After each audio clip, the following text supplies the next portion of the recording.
Hey guys, Andy with Rooted Arborists. Today we were talking about the Pfanner Protos communication system. So this just launched earlier this year around April. We did a full run-up in TCI Magazine about it. So if you haven't read it, check out tcimagazine.com and you'll get a really thorough, detailed article all about the system. Quick disclaimer though, if you don't have a Pfanner helmet, this device is worthless. So it is only for Pfanner Protos helmets. If you've read the article, you know that I'm a big fan of these, so what makes them so good? The number one thing that makes this superior, in my opinion, to every other communication system, specifically for the Protos, is the fact that there is no wires. There's no snag issues. You're not worried about catching your mic wire or the wire between your earpiece and your brain while you're trimming a pin oak or anything like that. So no wires, no maintenance, you're good to go. The only negative I would say to the no wire issue is it's a single earpiece. So it's left ear only. Some people prefer, 2 ears. I haven't noticed it being an issue. We've been running them for almost a year now, and for the most part, we're all on board with having a single ear. The next big upgrade Pfanner did compared to everybody else is this mute button here. So it now allows us the opportunity to hit this button. It mutes us out, so you're not picking up my noise chatter, but I can still hear everybody else in the crew. So maybe I'm doing some chipping operations or I'm cutting with a really loud saw like a Stihl 500 or something like that. I can still hear safety commands or general job site issues going on, but my noise isn't competing with their conversation. So this has been a big boost for us with crane productivity. Sometimes the crane stationed near the chipper and there's just so much mic chatter with the groundsman running the chipper, so the groundsman now can mute himself out but can still hear the crane operator giving him directions or letting him know if there's a load over his head or anything like that. So mute button seems like a simple thing, but it was a major upgrade over most of the other comm units on the market.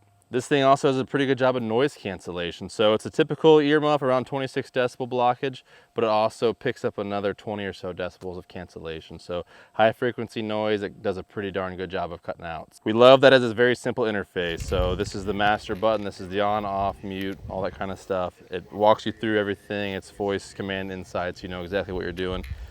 It's got 2 volume buttons, up and down. It's pretty self-explanatory, and it allows you to pair.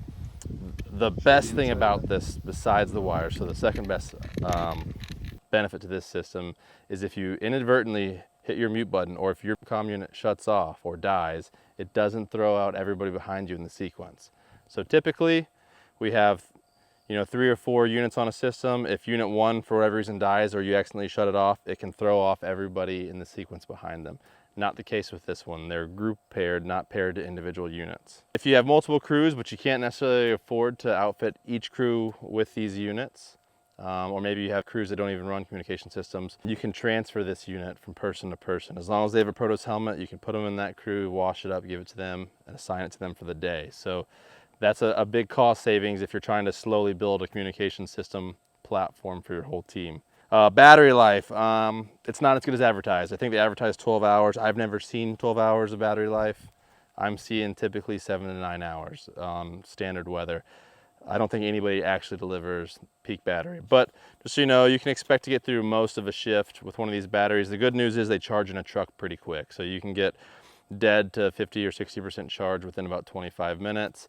I think they're saying a full hour if you're using like a trug plug-in, a lighter plug-in, and you're about 45 minutes if you're using a traditional wall plug-in from 0 to full charge. The biggest cons with this system is they're not compatible with any other helmets and they're not compatible with other communication systems. So if half your crew is running Sena or Cardo comms, these will not pair with those. So that's something to keep in mind. If you're buying one, you're buying 3 or 4, you're buying them for your whole crew. Or else you just don't have any cross compatibility. So that's probably the biggest issue with this. I said before, it's left ear only. For me, it's not an issue, but for some of you guys, that might be an issue. And then cost-wise, so it's a little more expensive than your traditional Sena 30 or 50K. We're coming right around $450 on your Tree Stuff, Cheryl, Wesper, places like that. I definitely think it's worth owning. If you have a Pfanner Protos helmet, you should definitely pick up this comm unit. It's vastly superior to everything else we've used for this helmet. Thanks, guys.